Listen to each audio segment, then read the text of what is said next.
खबर आपको बता दें, अखिलेश ने सीबीआई को अब लिखित जवाब भेजा है। सोर्सेस के हवाले से बड़ी खबर कि 5 साल से कोई जानकारी आखिर क्यों नहीं मांगी गई। दिल्ली आने में असमर्थ हूं, जांच में सहयोग को तैयार हूं, चुनाव से पहले ही आखिर नोटिस क्यों भेजा गया।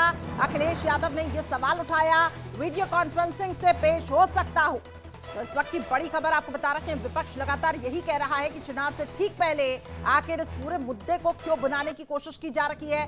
लेकिन उन्होंने ये भी कहा कि मैं दिल्ली आने में असमर्थ हूं, जांच में सहयोग करने के लिए, लेकिन मैं तैयार हूं। तो सीबीआई को लिखित में अखिलेश यादव ने यह जवाब भेजा है।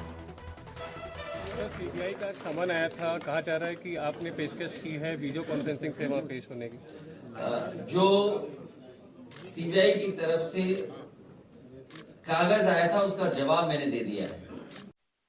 तो सीबीआई की तरफ से जो कागज आया था उसका मैंने जवाब दिया, अखिलेश यादव ने ये कहा। अब उनकी धर्मपत्नी डिंपल यादव का क्या कुछ कहना है वो भी सुनवाते हैं आप।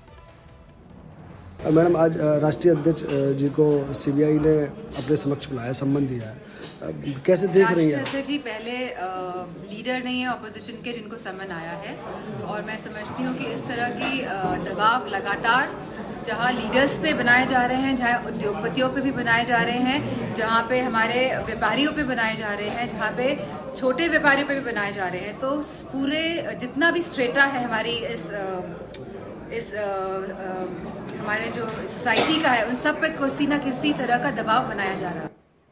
अपडेट्स के लिए इस वक्त हमारे साथ दो सहयोगी तुषार श्रीवास्तव लखनऊ से जुड़ चुके हैं, इसके अलावा पीयूष शुक्ला हमारे साथ दिल्ली से बने हुए हैं। तुषार, सबसे पहले आपके पास आना चाहेंगे, ये बताइएगा क्योंकि ये तमाम पॉलिटिकल पार्टीज जो हैं, जो विपक्षी गठबंधन है साफ तौर से, उनका ये कहना है कि चुनाव से ठीक पहले आखिर इस पूरे मामले को क्यों हवा दी जा रही है। अखिलेश यादव ने यह कहा कि मैं सहयोग करूंगा और कार्रवाई में भी मैं सहयोग करूंगा, लेकिन ये एक तरीके का दबाव है। अब तक आखिर आप लोग कहां थे, ये सवाल उन्होंने पूछा है।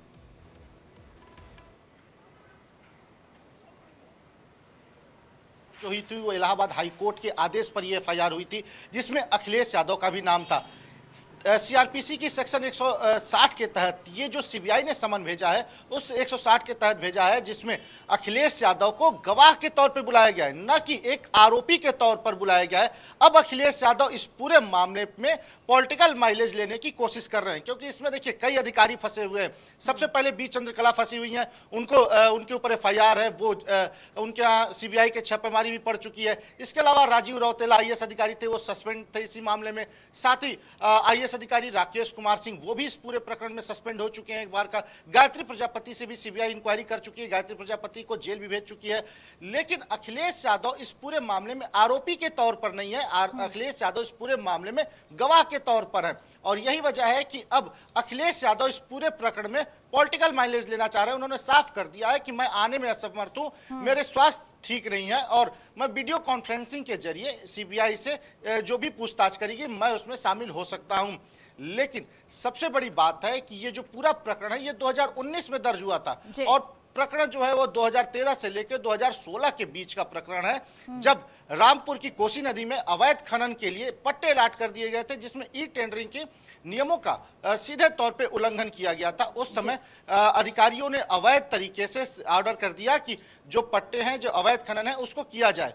और 2019 में जब बीजेपी गवर्नमेंट बनी तब इस पूरे मामले में इलाहाबाद हाई कोर्ट ने फैसला सुनाया कि इसमें एफआईआर दर्ज की जाए और सीबीआई से जांच कराई जाए। सीबीआई लगातार इस पूरे प्रकरण में जांच कर रही है, कई अधिकारी इसमें सस्पेंड हुए, कई जगह छापेमारी भी हुई, एक मंत्री गायत्री प्रजापति इस मामले में जेल में भी रह चुके हैं। तो ऐसे में ये कहना कि सिर्फ चुनाव के समय ही सीबीआई को याद आया, तो ये सही नहीं कहा जा सकता है, क्योंकि एक प्रक्रिया है, कानूनी प्रक्रिया है, लगातार चलती बिल्कुल। और कोर्ट के ही देखिए सवालों पे, कोर्ट के ही आदेश पर यहाँ पे सवाल उठाए जा रहे हैं। बने रहिए तुषार, पीयूष भी लगातार मेरे साथ बने हुए हैं। पीयूष, एक तरफ दिल्ली में भी देखिए भ्रष्टाचार का मामला खूब गरमाया हुआ है। अगर हम आम आदमी पार्टी की भी बात करें तो कई दिग्गज नेता हैं जो कि घोटाले में जिनका नाम सामने आया है। ऐसे में इन सभी का, चाहे वो अखिलेश यादव ही क्यों ना हो और आम आदमी पार्टी की तरफ से क्यों ना हो, सबका यही कहना है कि आखिर ये जो तमाम एजेंसियां हैं ये बीजेपी के इशारे पे काम कर रही है। लेकिन सवाल ये है कि कोर्ट का आदेश है और इस पर सवाल उठाना ये कितना सही है। देखिए, कोर्ट के आदेश पर किसी तरह की टीका टिप्पणी और सवाल उठाना पूरी तरह से गलत है। और रही बात ये कहना कि चुनाव आ रहे हैं करीब इसलिए सम्मान आ रहा है, तो ऐसा नहीं है। अरविंद केजरीवाल को तो काफी लंबे वक्त से सम्मान दिया जा रहा है, अरविंद केजरीवाल आ नहीं रहे हैं। तो तमाम ऐसी बातें हैं, उन बातों को लेकर विपक्ष क्यों नहीं सामने आता है। और सबसे बड़ी बात है कि चुनाव को लेकर ही कोई सम्मान क्यों देगा आपको, क्योंकि उसके पहले से आपको सम्मान मिल रहे हैं, आप खुद नहीं आ रहे हैं। आपकी पार्टी के तमाम ऐसे नेता हैं, जो वरिष्ठ नेता हैं, डिप्टी सीएम तक, वो जेल में बंद है उसी मामले में। तो तमाम ऐसी बातें खुलकर सामने आ चुकी हैं। अब इसको पॉलिटिकल माइलेज, चूंकि लोकसभा चुनाव सामने आ रहा है, लेने के लिए कोशिश है, और उन सभी राजनीतिक दलों की कोशिश है जो इनके साथ अलायंस में आके खड़े हुए हैं। बिल्कुल ठीक कहा आपने। और इस तरीके के सवाल उठाना कि आखिर ये जो तमाम एजेंसियां हैं ये कठपुतली बन के काम कर रही हैं, ये कहीं ना कहीं ये दिखाता है अगर विपक्ष डर नहीं रहा है तो सामने आके इन सवालों का जवाब भी दे। और तुषार लगातार मेरे साथ बने हुए हैं। तुषार, अखिलेश यादव उस दौरान जब ये पूरा मामला गरमाया तब सरकार में मंत्री की भूमिका उन्होंने निभाई। ऐसे में कितना महत्वपूर्ण हो जाता है जब उनको एक गवाह के तौर पर प्रोजेक्ट किया जाता है और फिर वो ये कहते हैं कि वो कार्रवाई में तो सहयोग करेंगे लेकिन वो पेश नहीं हो पाएंगे, वीडियो कॉन्फ्रेंसिंग के जरिए जुड़ेंगे। 2013 से लेकर 2016 तक अखिलेश यादव यूपी के मुख्यमंत्री थे और उसी समय खनन विभाग जो था वो अखिलेश यादव के पास था। तमाम अधिकारियों ने उस समय खनन विभाग का चार्ज लिया और अधिकारियों ने अवैध तरीके से पट्टों का अलॉटमेंट कर दिया। अधिकारियों ने इसमें कई जगह अनियमितताएं की, अधिकारियों ने सीधे तौर पे ई टेंडर प्रक्रिया का उल्लंघन किया। तो सीधी जिम्मेदारी जो है वो अखिलेश यादव की भी बनती है, क्योंकि अखिलेश यादव मुख्यमंत्री के साथ साथ खनन विभाग के मंत्री भी थे।